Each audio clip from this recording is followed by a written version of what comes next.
Welcome to Japan on Film podcast. I'm your host, Perry Constantine.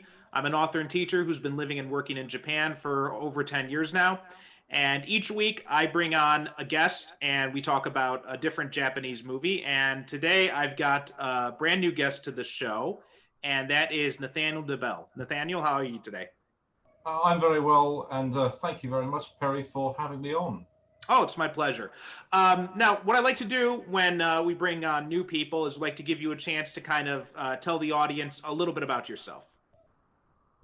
Well, not very too much to tell about myself. At the end of last year, finished a Master of Mechanical Engineering, so I'm just looking for a career in that path. Been working in a machine workshop part-time for the last 7 years now. Love Japanese film, which is one of the reasons why I'm here. Really, that's about it, honestly. Okay, great. And whereabouts in the world are you from?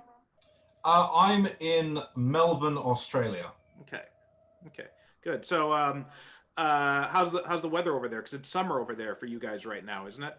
Yes, that's right. It's actually it's been very good weather for the last few days, actually. Good. Okay, now you mentioned that you love Japanese movies. So why don't you tell us a little bit about your history with Japanese movies? How did you come to become a fan of them? Well, I'd say I probably first started to get an interest in Japanese film and Japan in general by learning the language in secondary school. So I started, this was the language that was the initially the compulsory second language in the younger years at the school I went to. And then in the upper years, you could branch out and choose different things, but I decided to stick with Japanese all the way through my secondary schooling, and I did a couple of subjects at university. So it would have been in secondary school that I got interested in watching live action films from the country and language that I was learning about. And I mean, at the time, you'd have had the video stores where you could just rent a video. And there was a small shelf for your foreign films or your art house films, which didn't have a very good selection, but it did have Kurosawa films for one. And I was aware that Star Wars was essentially a remake of The Hidden Fortress. Mm-hmm.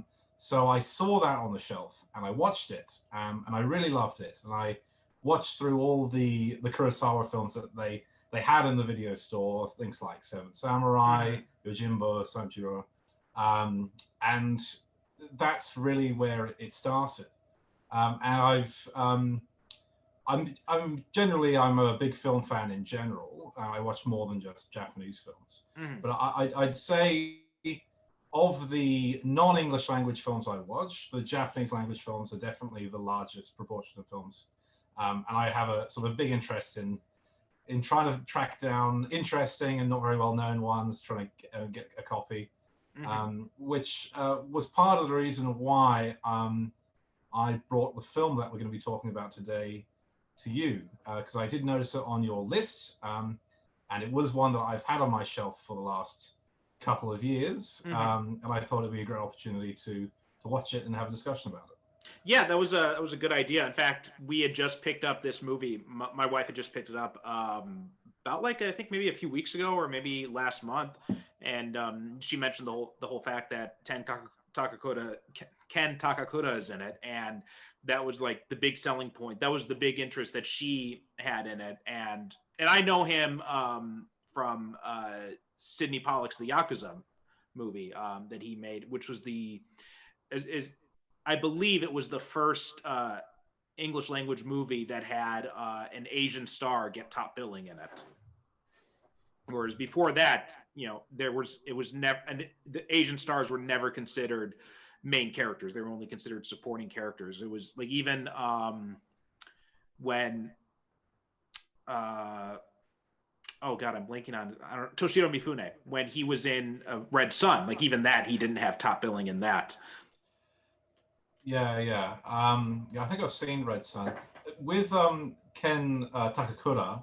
I previously, so I looked through the cast after I saw the film, and while I recognized him, I realized that I actually hadn't seen him in any film before this. But he's certainly the most famous of the people that, well, probably equally famous, probably most famous to the Western audience. Yeah, I'd say so. Equally famous someone, character, well, actor, who does a bit of a cameo role in this. Yeah, Tetsuya Takeda. He's very famous in Japan. My wife recognized him instantly, and she was telling me about him.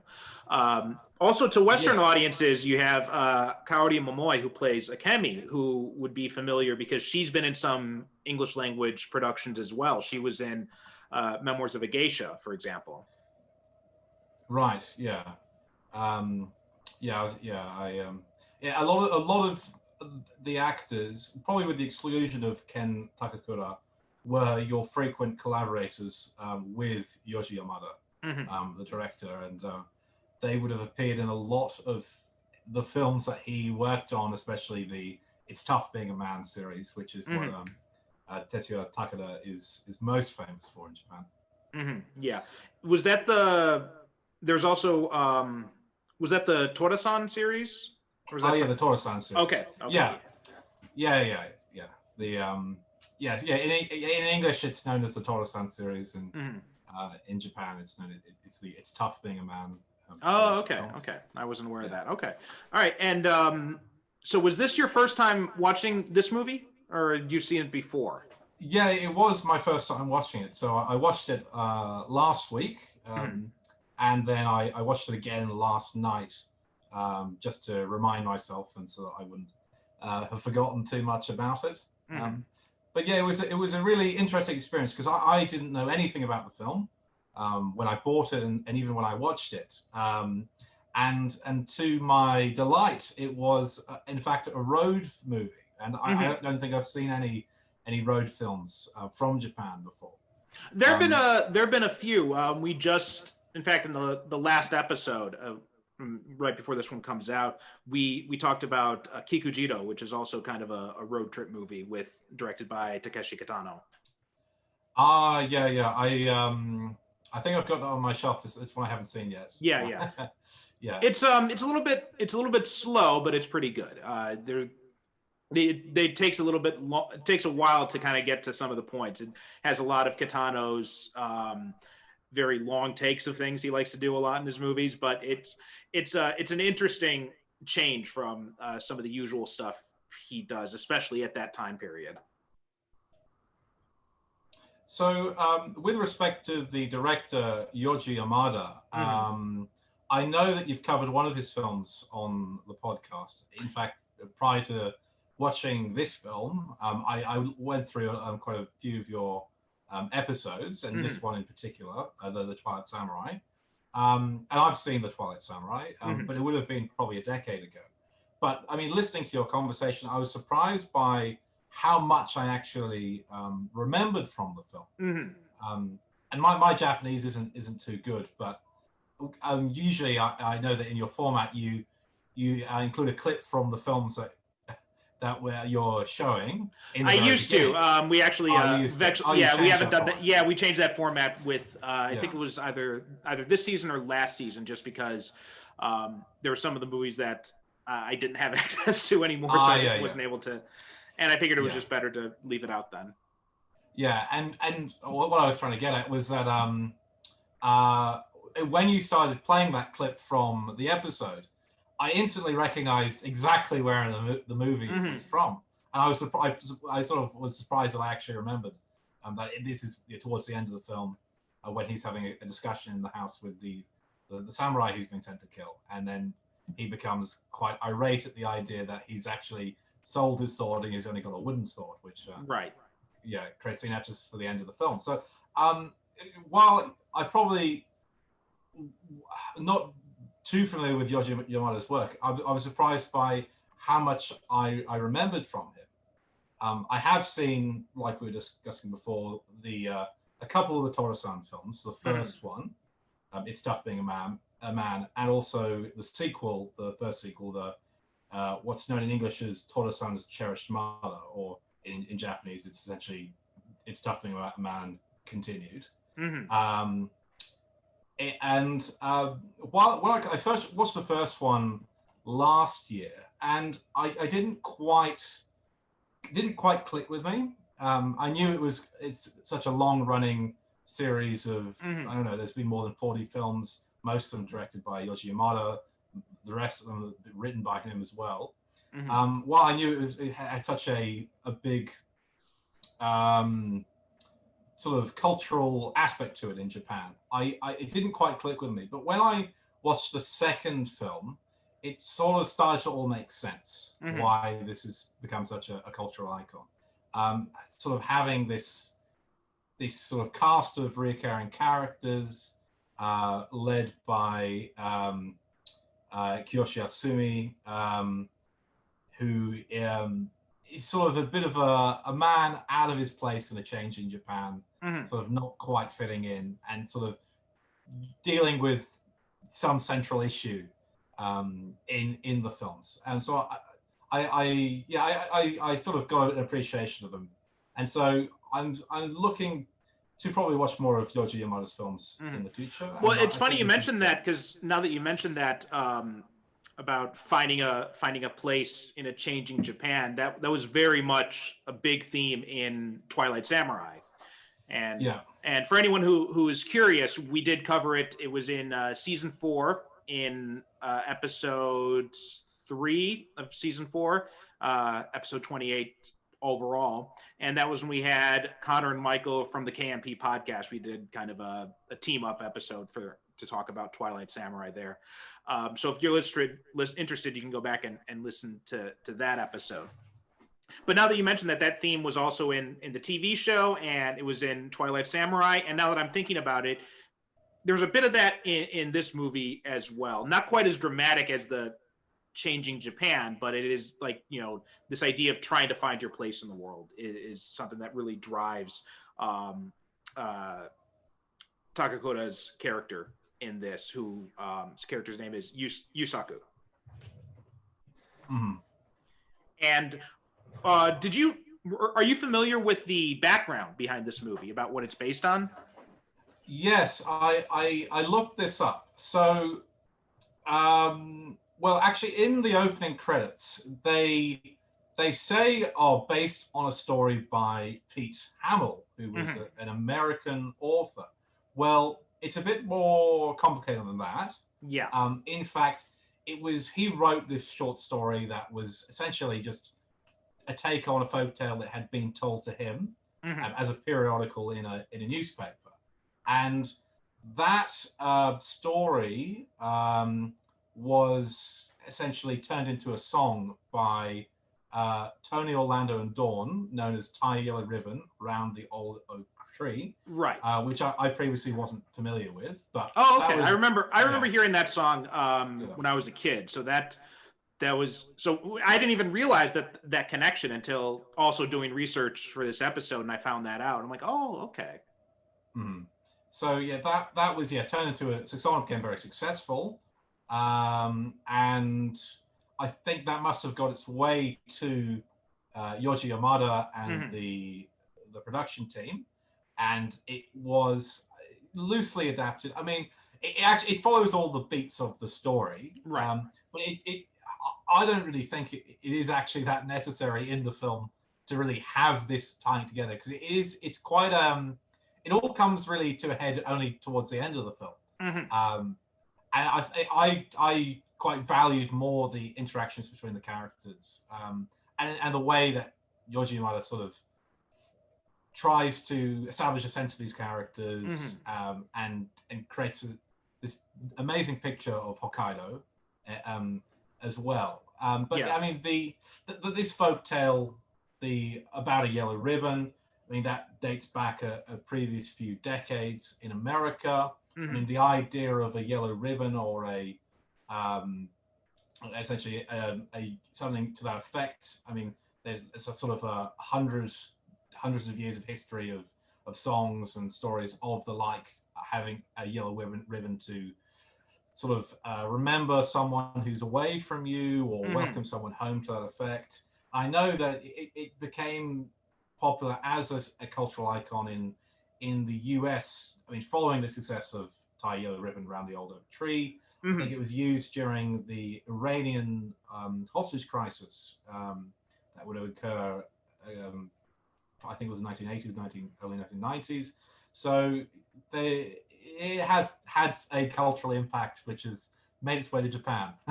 Yeah, it's so yeah, a little bit more about that history in America is it originally the idea specifically about the yellow ribbon in the American sense, it dates back to the 19th century when some women would, and this is allegedly, right? This is all kind of like going back, and it's like oral tradition and that kind of stuff. And a lot of women would wear a yellow ribbon in their hair to signify devotion to a man who was serving in the cavalry at the time during the Civil War. Right. And then there's a George A. Norton song in 1917, which was "Round Her Neck She Wears a Yellow Ribbon," and that inspired a John Wayne movie called "She Wore a Yellow Ribbon." And so it became, and yeah, like you said, it became widely known in civilian life in the 1970s, and it was a reminder about an absent loved one, either in the military or in jail, and kind of saying that they would be welcome when they returned. And it got renewed. I didn't know about I didn't know that it was used a lot during the Iranian hostage crisis, though. That's interesting. But it was also very heavily came into popular culture, American popular culture, again during the Iraq War.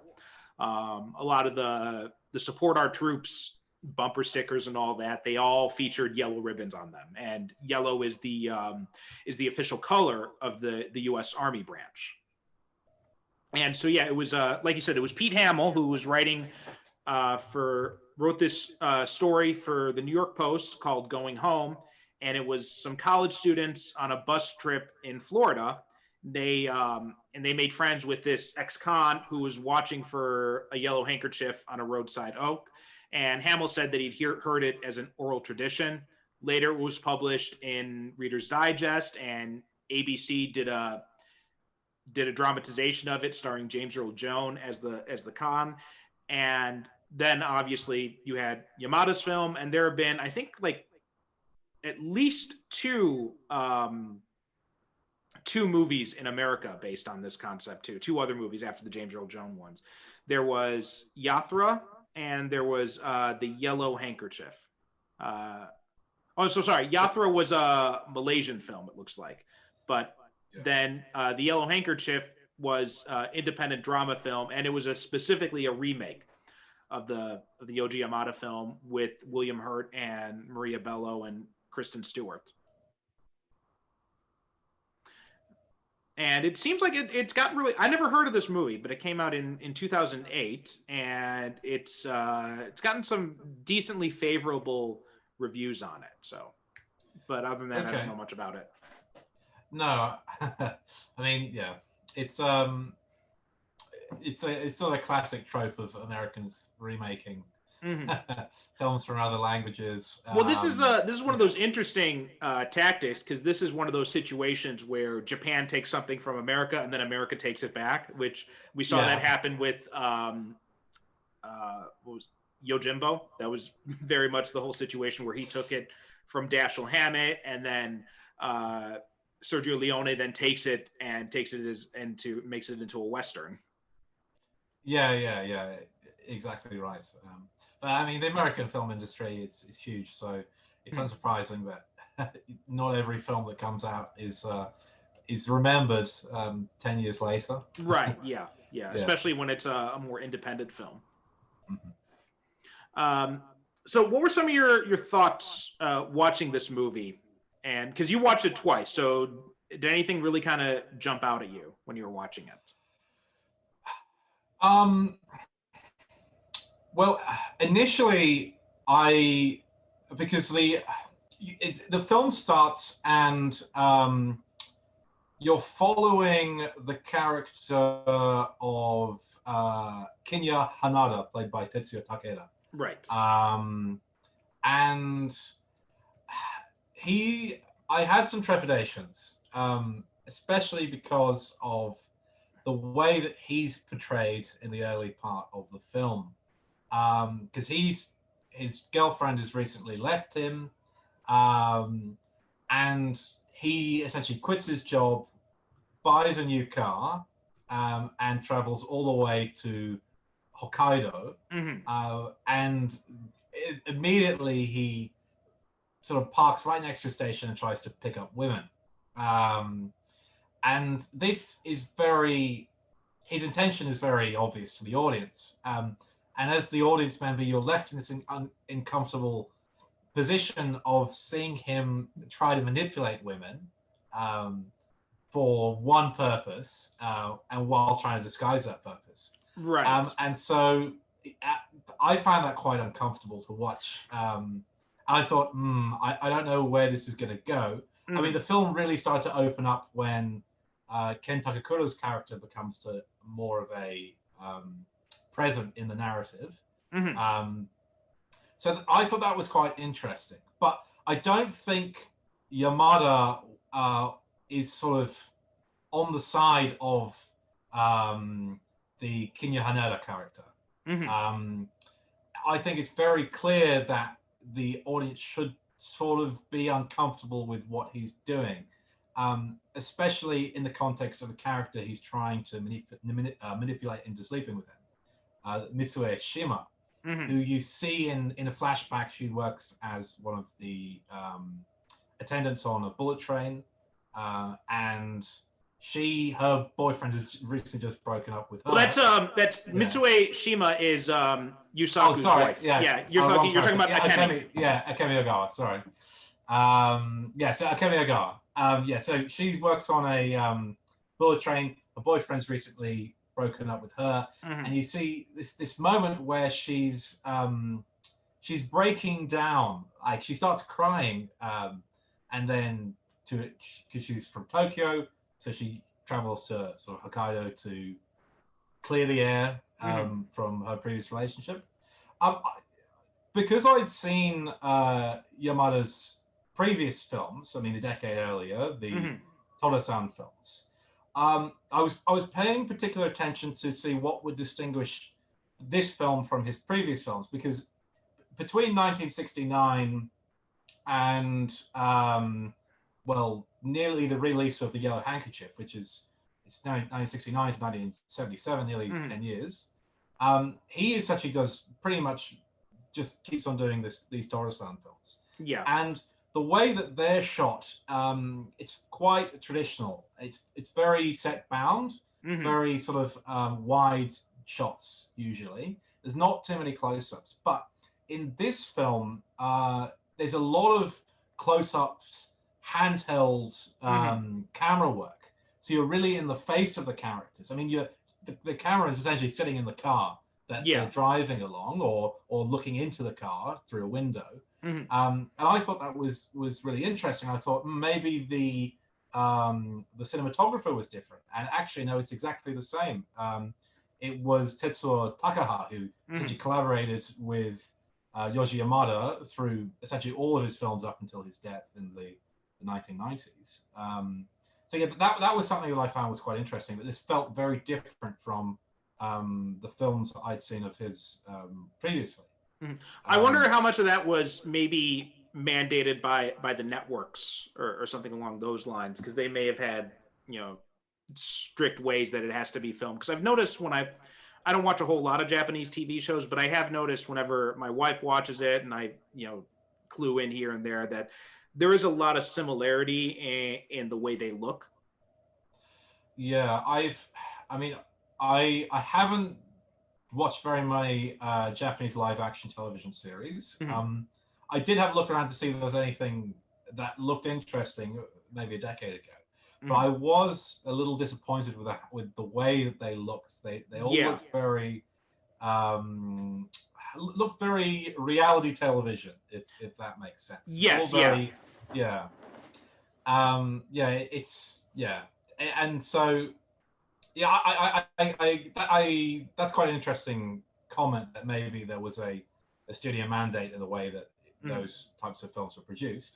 but I think maybe he had a lot more freedom on this because this is all on location shooting as well. Yes, yeah. With the idea of it being a road movie, you can't really shoot it like a studio production because you're moving from place to place, the cars are moving.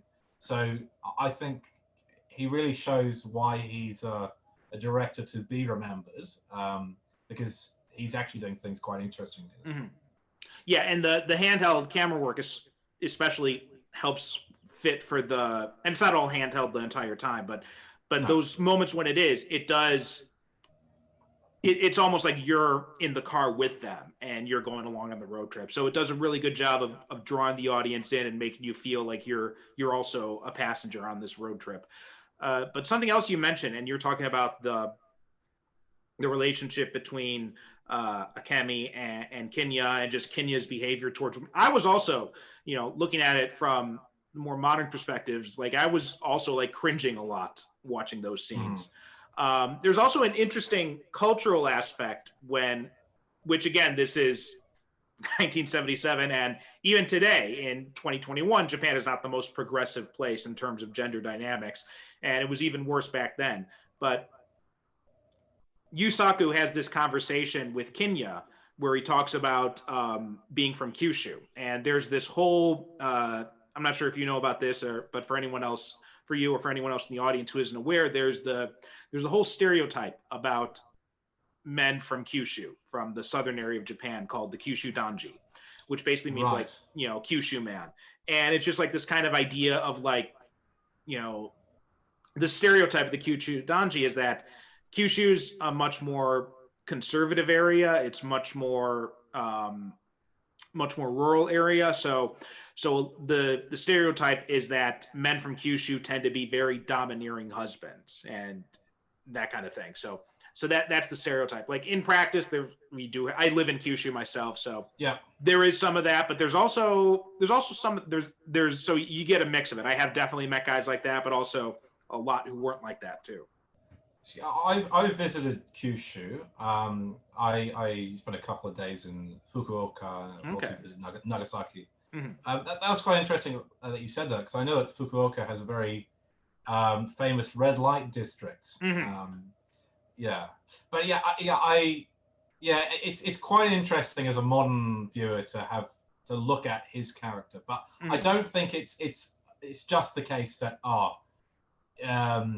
they had a very leery eye at the time. I think Yoji Yamada is intentionally, he's not entirely on board with this character. The audience isn't supposed to be. And watching it through a second time, I was noticing more of the things that they were putting in the frame. And I mean, the very first shot of the film is a pornographic poster, essentially, in Kenya's room as he's crying over the woman that's broken up with him. And he's looking up at this like centerfold of a topless woman.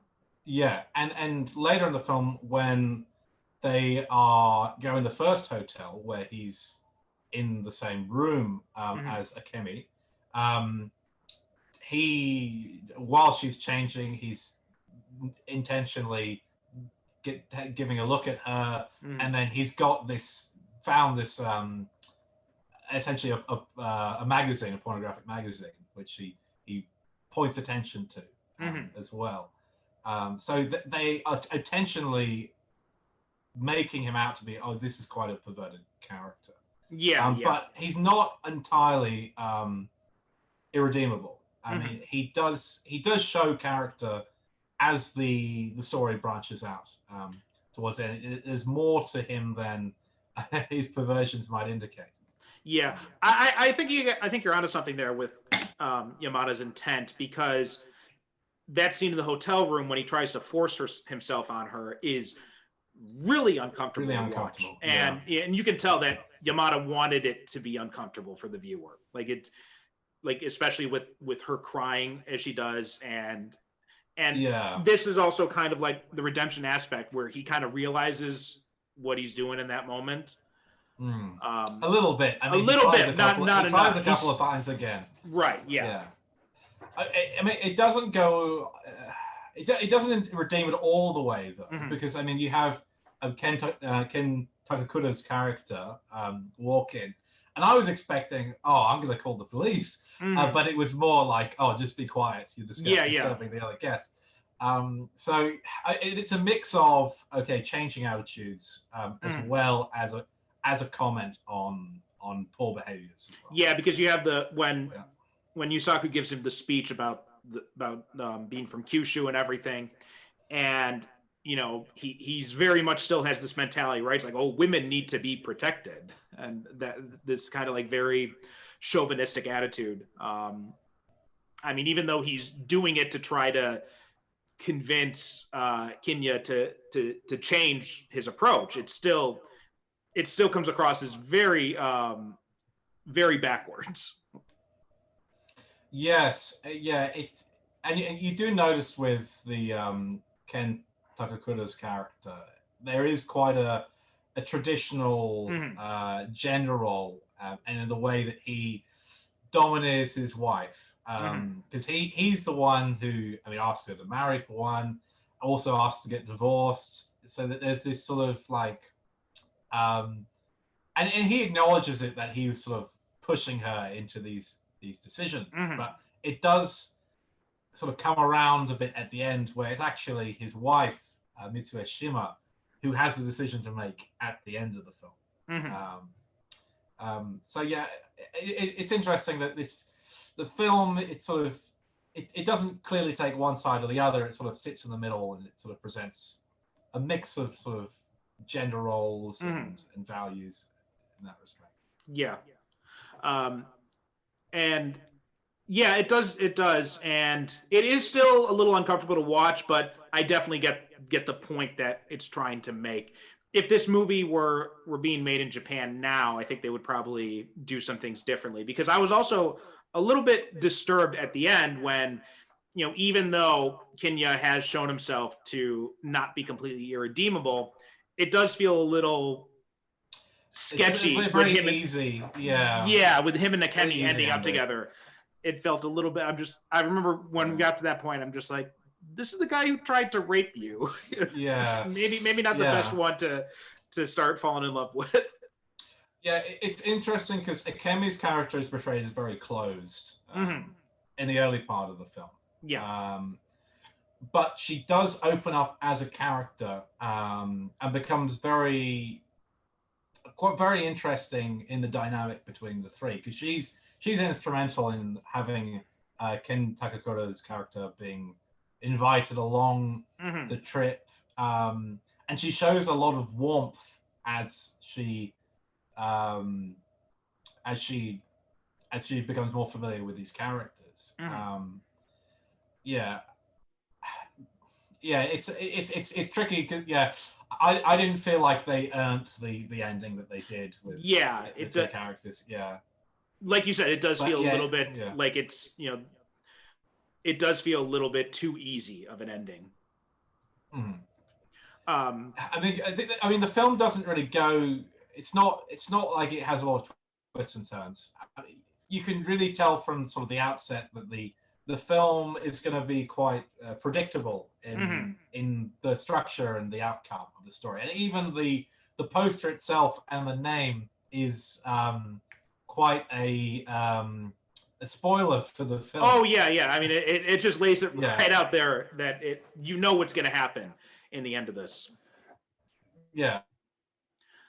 Something else that's interesting about this movie is that this the Japan Academy Prize, basically the Japan's version of the Academy Awards, also began in the same year, and this swept a lot of the awards. It won Best Picture. I think it won Best Actor, Best Supporting Actor, and I think a bunch of other ones as well. So this was a very, very well-received movie, very significant. Yeah, it's interesting. That's sort of the claim to the fame of the film, is it's the winner of the first Japanese Academy Prize. Right. But in anticipation of this recording, I tried to recollect how I would have been informed of the film. And initially I thought, well, I mean, for the last couple of years, I've been getting interested in Japanese films through the eyes of Japan. Mhm. So as non-Japanese natives, you tend to have a very westernized view of Japan's output, and it's really dependent on what is distributed in the country that you live in. And Mhm. that doesn't necessarily reflect the Japanese view. So I became interested in saying, oh, what are the films that Japanese people relate to? Mhm. And as part of that, I found Kinema Junpo, which is the premier Japanese film magazine. They have every decade being putting together lists of just aggregate lists of critics' top 200 Japanese films, Mhm. and I found a copy of this list and had been sort of working my way from 2009 and been working my way through some of these films, trying to discover new things. This is how I saw films like The Man Who Stole the Sun, Singing Lovebirds, all sorts of interesting ones. So when I was coming to research this, I thought, oh, maybe it was actually on here that I saw it and that's why I bought it. But I looked on the list and it doesn't actually appear. Oh, okay. So from that perspective, it seems that while at the time it swept the awards, Mhm. it was acclaimed, it actually hasn't had too much cultural staying power. Mhm. But yeah, I think I must have found it because I've seen these lists of the Japan Academy Prize, their films and Mhm. things like that. And it, like you said, it appears in all sorts of the awards of that year, which is Mhm. why I've become aware. The copy I've got is the Twilight Time, which the Yellow Handkerchief, which is the Blu-ray, which Mhm. an American release. So yeah, Which seems to be thought, out of yeah. print. I was just looking up online. I couldn't seem to find, and it seemed like the only versions that they had available on Amazon were being sold secondhand. So looks like it might Right, be yeah. out of print, which unfortunately happens quite frequently with a lot of these DVD releases in the West. I don't think I've got very many of the Twilight Time releases, but I know they only do limited editions and Mm-hmm. they usually only sell via their website. So Oh, okay, I see. it could be the case that there are still some available on their website, but it might be out of print because I know it did come out a few years ago. Yeah. Okay, that's interesting. I wasn't aware of that. That would make sense then. But yeah, it seems like a lot of the stuff, unless it's like Criterion, the release windows for a lot of these Japanese movies when they come out on DVD tends to be very short. Well, to me, it seems that Japanese publishers, Japanese studios, are very protective of Mm-hmm. their product. I think a lot of them are distributed using by Kadokawa Entertainment, Mm-hmm. and I've because I try to find films from all around the world, Mm-hmm. and I consistently Japanese DVDs and Blu-rays are more expensive than really any other country that Mm-hmm. I found, and even some like it's very rare that they will give the rights to like a Western company to produce a version of a less well-known film. And Mm-hmm. there are so many Japanese films that I've looked for that I can't see any sort of DVD Mm-hmm. or even like a VHS version Mm-hmm. available, which I think is quite interesting. I speculated maybe it's sort of, I mean, Japan, it's a less consumerist society, and maybe that DVDs and Blu-rays are considered a luxury, and it's not something that people really collect or have the feeling that people should collect.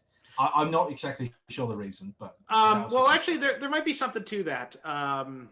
I wouldn't go so far as to say it's less consumerist because it is pretty heavily consumerist these days, at least. Um, but but they but I think one of the things is that video stores are still very prevalent in Japan. So we still have like rental shops um, and all that sort of thing. Um, so streaming isn't really as big here as it is like in the West. And DVDs in general, not only Japanese DVDs, but DVDs of any country, they tend to be pretty expensive. You're looking at like 30 to 40 bucks sometimes for a DVD on when it's newly released. And that's the same thing for digital release, like on Amazon, on the Amazon digital page, on iTunes, the Japanese iTunes. They tend to be pretty expensive all around. Yeah, I think you might have something there with DVDs and Blu-rays being considered more of a luxury item because they are very expensive here. You're talking like for a new release, it's like $30 to $40 for a DVD, whereas in America, I remember it being like half that, or Yeah, even that's exactly right. Yeah, and it's the same thing with digital releases too. Like if I go on, I still have an iTunes account from when I was in America, and so when I buy movies off iTunes, I usually buy them with the American account because they're like twice as expensive in the Japanese version. So when I want to buy movies from America, it's like $20 on release day, but here it's like $40 on release day on the Japanese iTunes. And I think another part of it, it could be down to space limitations, right? Homes in Japan are much smaller. There's a lot less storage area. Digital media is still a very, very slow to really adopt here. Like streaming only came out here within like, I think it was like maybe 5 or 6 years ago was when Netflix finally came to Japan, but it had already been available pretty much everybody else in the world long before that. And when they had Hulu for a while before they got Netflix, but their selection out of Hulu was very, very limited. And even now we still have, video rental stores. Like there's, in fact, just walking distance from my home, we've got a video rental shop, and that's actually where I get many of the movies that I watch for this show. Right. Yeah. I mean, there might also be the aspect, well, being English language media and countries is so prevalent that even in like a smaller country like Australia, you will essentially get pulled along and have access to all the content of other countries quite readily. While in Japan, it's more of a closed society where, I mean, it's an ethnic society of Japanese speakers. So they can operate on sort of a different level than maybe the rest of the world is. And that won't be felt really that much by the domestic population, because that's just the way the society works. Right. And also don't really have that much input. Yeah. Right. And also when it comes just the audience for these movies overseas is such a small audience to begin with, right? Like Japanese movies, aside from like anime, Japanese movies generally aren't like the most popular thing overseas. So when you're finding an audience for them in English speaking markets, you're usually targeting like, cinema fanatics or people who enjoy the cult cinema. So that's why you get stuff like, it tends to usually be like, it's either the Criterion stuff or it's the more oddball cult stuff. I mean, genre films like your horror or science fiction, fantasy type, they tend to have a bit of a built-in audience. So there's less of a risk of bringing over a strange Japanese film that was made for a very small budget, because they'll have people who just turn up anyway. Where if you look at the more dramatic productions, they are a lot more risky and less of an audience, because there isn't that built-in audience. Right, and a lot of like the big sci-fi stuff here in Japan, right? What passes for big budget sci-fi here in Japan, they can't match the budgets of the American counterparts. So those movies are less interesting than say the anime stuff. So when you're doing it, you have to. It's like either the stuff that's geared for the award stuff. It's like like your Kurosawa and that kind of thing, or it's the more extreme stuff like the horror stuff, is really big, obviously, or just like the really bizarre stuff and stuff that really doesn't. It's stuff that would be cult cinema, but like the big movies that come out here, the big Japanese movies, like your big comedies, your big dramas, your big romances, America's got plenty of those. Other countries have plenty of those in their own languages, and the Japanese versions aren't necessarily offering anything different. It's just in a different language. Yeah, I think that's right. Like I've seen, those sort of films. Like I'll see it at like a Japanese film festival, and they'll do one showing of.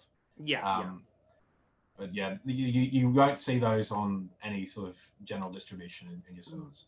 Right. It was, and I that really was really driven home to me when I first came to Japan, and when I was telling people the question everybody here loves to ask you is, why'd you want to come to Japan? So I talked about how, I got interested because of my interest in in Japanese movies, and inevitably I would have people ask me like, oh, what kind of movies do you like? And I'd run through like a whole bunch of different directors, a whole bunch of different titles, and they just look at me like I was speaking a completely different language, because they're like, I have never heard of any of these movies you're talking about. Yeah, it's interesting.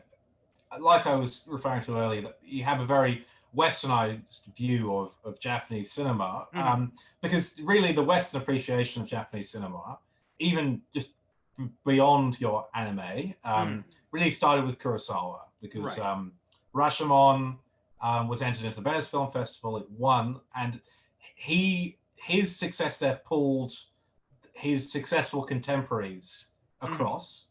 People like Ozu, Mizoguchi, but I mean, there was other ones that you wouldn't probably see, like the Naruse films.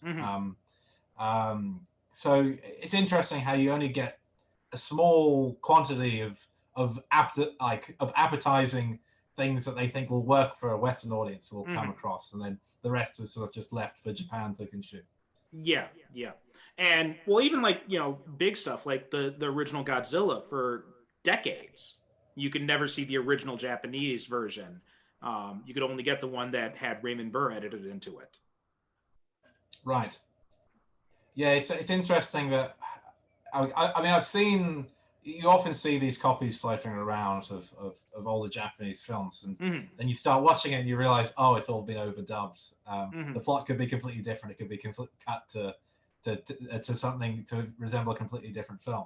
Well, actually, that's kind of funny you mentioned. I actually had an experience with that fairly recently. On my other show, I got another podcast, Superhero Cinephiles, where me and my co-host, we talk about superhero movies. And recently we had done Batman Ninja, which was Japanese produced anime. But when they were preparing the English version of it, the screenwriters basically just rewrote the whole story. Yeah, I have actually seen that. I think I can't remember which language I watched. I might have watched the Japanese version. I didn't really have a high opinion of it, honestly. No, we didn't either. Yeah. I watched the Japanese version, I think about like a year or two ago when it first came out. And then I had watched the English version when we did the podcast to kind of compare the two. But yeah, in both times, I didn't really have a high opinion of it either way. So maybe we should get back to the film. I was about to say the same thing. Yeah. Where would you like to take off? There's one of the things I noticed in this movie is like there's not a whole lot of things to really dig into, I don't think, because this is very much just it's a road movie. It's a road movie. Yeah. I really appreciated seeing Hokkaido in the 1970s. I really love that image of rural Japan. I've never been to Hokkaido. The furthest north I've got is Aomori. I did consider going for a day trip, but I thought it would take too long. Sorry, go ahead. But yeah, it's a really amazing landscape. Funnily enough, the film, it reminded me a lot of another film that I'd seen. Not a Japanese film, a New Zealand film called Goodbye Pork Pie, which is another road trip film concerning a road trip for three characters: an older man, a young sort of goofball type character, and a young lady, all the way from the north in New Zealand all the way down to the southernmost point in Invercargill. And that came like a few years after the Yellow Handkerchief, and they're driving a yellow Mini. Okay. I wondered if there had been any sort of influence from this film on Goodbye Pork Pie, but I couldn't find anything to that effect. But I that sort of sense that I got when I watched Goodbye Pork Pie, this sort of trip through a beautiful landscape, was equally as strong in the Yellow Handkerchief, where you just go through all these towns and cities in Hokkaido and just see this amazing landscape. And yeah, you can add in something. No, I was gonna co-sign a lot of what you were saying there. But one question I had: did you spend much time in rural areas when you came to Japan? Yeah, I've been to Japan a couple of times. The first time I was there for about 8 weeks or so, I try to travel around to as many places as possible. I stayed in for a long periods of time in a couple of places in Himeji and Fukui, but I did travel sort of all around to places like Nagano, like all the way down to just small towns and cities like around Hiroshima as well, like places like Kure and Onomichi. And my appreciation for Japan was less in the cities like Tokyo, which, I mean, it's such a dense sort of city sort of experience that didn't interest me too much. It was more just traveling around to smaller towns and cities, try to get more of a sense and appreciation of the Japanese way of life. Yeah, I'm on record as not being the biggest fan of Tokyo myself as well. It's just it is just so densely packed, and it's a city that I feel doesn't really have much of a personality, like in the same way that, you know, Osaka or Fukuoka have. And it's as a city, it just feels very kind of cold, and it's just like very like kind of closed off. So, and it's so different from the rest of Japan that when people tell me, "Oh, I've been to Japan, I've been to Tokyo," I usually say, "Well, you haven't really been to Japan then. You've been to because it's almost like a completely different country." Mm-hmm. Yeah, I feel like Tokyo would give you a bit of a false view of Japan. It seems like it's probably a lot easier for tourists, especially just to get around in Tokyo.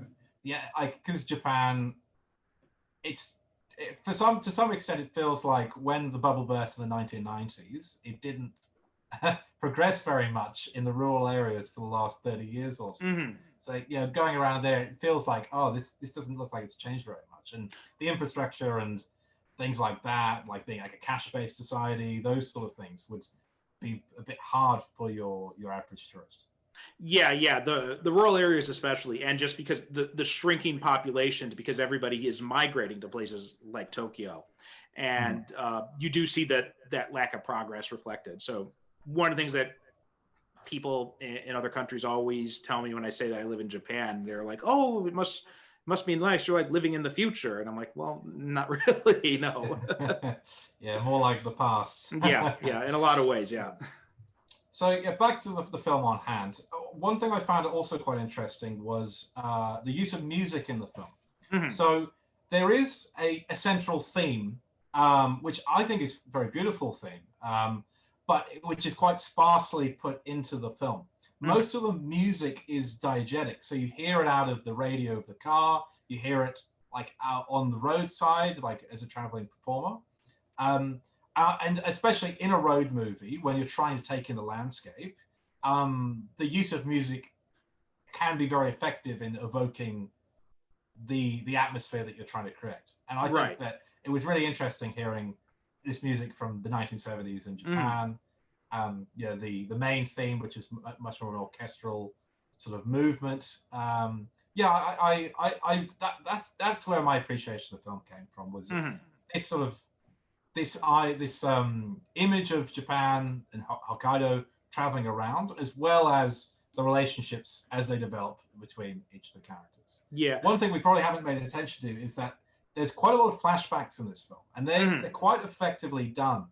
In the early part of the film, they're only really for a couple of minutes or so, and they just come out of nowhere. They just start flashing back, and especially with Ken Takakura's character. You get some flashbacks to his wife, and especially when he's about to sleep in the hotel, she just suddenly appears alongside him, and it sort of evokes a sense of the older sort of kaidan Japanese films like Ghost of Yotsuya and things like that. The way that they would create that supernatural sort of sense, which I appreciated that as well. And towards the end of the film, there's an extended flashback scene for about 20 minutes or so, when Ken Takakura's character sort of takes over the narrative, and now it's his story. And where it goes through the whole Yellow Ribbon story, the folk story, leading towards your conclusion. But in general, I thought the film was a very fine film, and I appreciated watching it. Yeah, I thought Ken Takakura was really probably well. The two things that really impressed me. One thing about it was just the visuals and like you said, like the way they film Hokkaido and the way they kind of they show what it's like. Because I've also never been that far north myself. So it is really cool to see these different parts of Japan, and that's one of the good things of movies like this is it spotlights areas, and there are a lot of movies that do this, but they spotlight areas that are not the big cities, that are not Tokyo, and they do show you more of the rural Japan, and so I did like seeing that, and but Ken Takakura as well. Like before this, he was mostly known for Yakuza movies, right? He was the 1960s. They had this whole spate of Yakuza movies where it's like you've got like the good-hearted Yakuza character type, and that was how he made his living. Him and Bunta Sugawara is another one who also did that, but then that fad kind of died, and this I think was Takakura's first real like dramatic role or something really different from what he'd been doing for the whole decade previous, and he does a really good job. He does a really good job of portraying the he's got that tough guy aspect, right? I mean, Ken Takakura could not look tough if he tried. I don't think he's just got that look. He's just got the like hard edge look to him. Yeah, initially when I was thinking, I must know you from somewhere, I was thinking, oh, is he the lead in Battles Without Honor and Humanity? And he wasn't. But he has that same appearance of that archetype of a Yakuza member from those sort of films. Yeah. Yeah, he does have that tough guy look. I mean, immediately he sort of does command a presence on the screen. But he's also very vulnerable, and I think he very effectively plays between him coming out of prison and trying to suppress his previous anger, trying to get his life back on track, to in his sort of flashback where he tries to court who would be his wife, and him sort of playing a younger character. So I think he did a very good job in the role. Yeah, he did you hit on exactly what I was going to say. Like he's got that tough guy exterior, but there's also this certain vulnerability that he's able to convey really well without even saying anything, really. Just like but he has that in this movie, like when he goes to mail the postcard. It just really struck me and it really comes together at the end when you see what the postcard, when you find out why he was sending the postcard, and you really understand what that vulnerability was, and he does a really good job just conveying it with like the way he looked, just like his eyes in that scene. Because initially, before he becomes a member of the trio in the car, there is the coincidences where he's appears in the same, like he in the ramen place in the very beginning, just after he gets out of prison, where he's getting his first proper meal for 5 years or so, and then meeting again when they go to the beach, where you sort of your questioning is, is he going to become part of the cast? When is this going to happen? And really, it's only until the traffic arrest when he's arrested, because he ends up driving the car to get away from the Yakuza member, who Kinya's Hanada, the Takeda character, he hit just because that's what he did. That it all sort of starts to flow outward and be explained to the other characters. And this is where you meet Kiyoshi Atsumi, Tora-san himself, in a bit of a cameo role as the police captain. That was something my wife pointed out to me, that he and I didn't know that from obviously I had never seen the series, but she had at least known about it, and she had told me about that. Yeah, it's really interesting the way he's introduced, because it's not like, they arrive at the station and there he is just standing there. It's when he's getting interviewed, someone just comes in delivering food, and then the police captain isn't there at the time, so the colleagues like talking about it, and then he just waltzes in and then just takes complete control of the scene. Mm-hmm. Yeah. But yeah, I think the Japanese audience would have really appreciated that at the time. Mm-hmm. All right. Any other things you really anything else that we wanted to mention about this movie? No, I think I've covered everything that I identified. Okay. Yeah, I think so too. Like the main appeal for me in this movie was really watching Ken Takakura in kind of a different role from what I'm usually used to seeing him. So it was nice to see this more vulnerable side that he plays in this movie. And if you can find it, it's worth watching. That's the thing, though. If you can find it, is really the question. But Nathaniel, thanks so much for coming on the show. Do you have anything else you wanted to plug? Anything to promote or anything along those lines? Not really. Well, thank you very much for having me, and I'd love to come another time and talk about another film. Yes, we'll have to try to figure out a way to get you back on in the future. Okay, thanks again for coming on the show. Really great to have you on. For everybody else, thanks so much for watching. Thanks so much for listening. If you want to be on the show yourself, go to japanonfilm.com. We've got a section where you can submit your information and let us know. Other than that, the next episode, to be honest, I'm not quite sure what the next episode is going to be. We do have people coming. We do have people lined up for the rest of this season, but we're still working out the schedules at the time of this recording. So the next movie will be a surprise. So just stay tuned and see what we're doing next. Until then, our website is japanonfilm.com. We're also on Twitter and Instagram, Japan on Film, on both of those. Thanks again for watching. Thanks again for listening, and we will see you next time. Thanks for watching this episode of Japan on Film. For more of our videos, just hit the subscribe button.